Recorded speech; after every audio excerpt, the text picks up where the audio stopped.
It isn't summer until you've had your first watermelon of the season. Chances are, though, it's been about a year since you've bought your last watermelon. Do you remember how to pick out a good one? Many people have no idea how to select a watermelon. They just knock on this oversized fruit as if they know what they're doing. Although it can be difficult to know how ripe the interior is just by inspecting the outside, there are several clever tricks you can learn to help you pick the perfect watermelon. 1. Lift a few. The watermelon should be heavy for its size, as it indicates that it's full of water and therefore nice and ripe.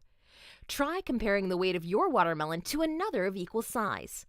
The heavier one will be riper. This advice goes for most fruits and vegetables. 2. Look for the field spot. The underside of the watermelon should have a creamy yellow spot, known as the field spot.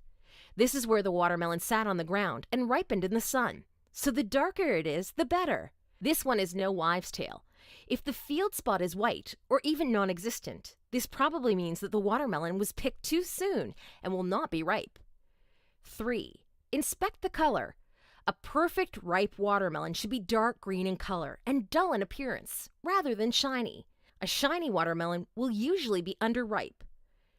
4. Say no to stem. If the melon still has a stem on it, move along. This means the melon didn't come off the vine easily, so it wasn't quite ripe. You could look for a melon with a slightly indented end. This indicates that the melon came off the vine on its own. 5. What about knocking? Knocking is pointless. However, you can hold the watermelon like you're cradling a baby and give it a good thwap. You'll feel the vibrations in the bottom of your hand if the watermelon is right. 6. What about selecting a pre-cut melon?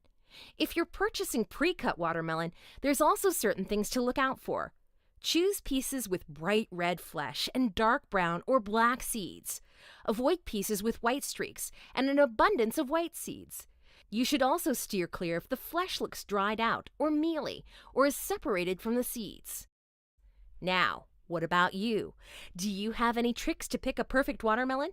Please share it in the comments below.